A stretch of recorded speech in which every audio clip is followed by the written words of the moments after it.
हाय, बकरी मेरे 2 गांव खा गई। सभी लोग आश्चर्यचकित थे कि बकरी 2 गांव कैसे खा सकती है। बढ़ते बढ़ते ये खबर बादशाह अकबर तक पहुंच गई। बादशाह ने उस व्यक्ति को दरबार में बुला भेजा। देखते ही वे पहचान गए कि वह वही किसान है जिसे उन्होंने 2 गांव भेंट के रूप में दिए थे। किंतु बकरी कैसे गांव खा सकती है, ये उन्हें समझ न आया। किसान से कुछ पूछने से पहले पूरा घटना चक्र उनकी आंखों के सामने घूम गया। बादशाह को याद आया कि कुछ समय पूर्व जब वे आगरा के पास एक गांव में गए थे, तब बहुत थक जाने पर जल ढूंढते हुए उन्हें यह किसान गन्ने के खेत में मिला था। उन्होंने किसान को थोड़ा गन्ने का रस पिलाने के लिए कहा।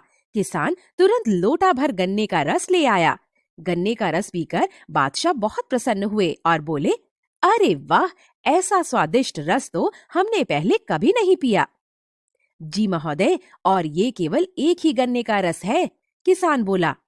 क्या, केवल एक गन्ने का इतना सारा रस? अकबर ने आश्चर्य से पूछा। मैं बिल्कुल सच कह रहा हूँ हुजूर। वास्तव में ये हमारे बादशाह की नीयत का कमाल है। यदि उनकी नीयत ठीक ना हो तो गन्नों में रस ही ना निकले।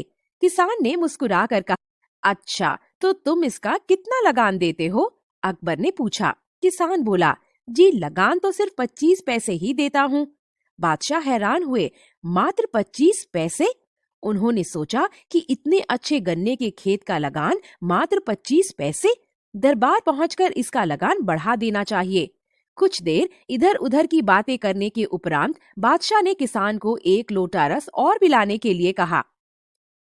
किसान ने लोटा लेकर एक गन्ने का रस निकाला, मगर बहुत थोड़ा रस निकला। किसान ने एक के बाद 3-4 गन्ने तोड़कर उनका रस निकाला, मगर इस बार इतने गन्नों से भी लोटा नहीं भरा। अकबर ने पूछा, क्या बात है, इस बार लोटा नहीं भरा? जी हुजूर, लगता है कि अकबर बादशाह की नीयत में कोई खोट आ गया है। किसान ने दुखी मन से कहा। अकबर को लगा जैसे वे आसमान से जमीन पर आ गिरे हों। वे कहने लगे, क्या आदमी की नीयत में फर्क आने से पेड़ पौधों पर भी उसका प्रभाव पड़ता है? जी हुजूर, जहाँ नीयत अच्छी हो वहाँ बरकत होती है, भंडार भरे रहते हैं। लालच और छोटापन आदमी को सुखी नहीं बना सकते। किसान ने उत्तर दिया। बादशाह को लगा कि आज वह पहली बार किसी से इंसानियत का पाठ पढ़ रहा है। उन्होंने पूछा, क्या तुम जानते हो मैं कौन हूँ? नहीं हुजूर, किसान ने संशय भरे स्वर में कहा।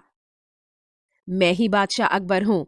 अकबर के इस कथन से किसान घबरा उठा और बोला, महाराज, गलती माफ हो। नहीं नहीं, घबराओ मत। आज तुमने वह बात मुझे सिखाई है जो बड़े बड़े विद्वान भी न सिखा सके।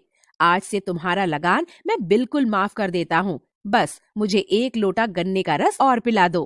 किसान प्रसन्न होकर खेत में गया। इस बार फिर एक ही गन्ने के रस से लोटा भर गया। यह देखकर अकबर बादशाह बहुत प्रसन्न हुए और उन्होंने एक पीपल का पत्ता तोड़ा और उस पर किसान को 2 गांव देने का आदेश लिखकर दे दिया।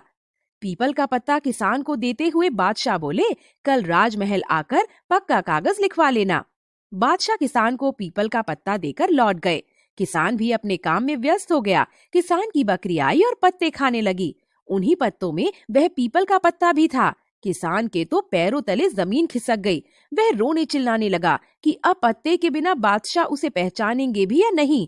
वह बकरी को कोसते हुए कहने लगा, हाय, बकरी मेरे 2 गांव खा गई। चिल्लाते हुए वह बादशाह अकबर के पास पहुंच गया। बादशाह को हंसी के साथ साथ उस पर दया भी आई।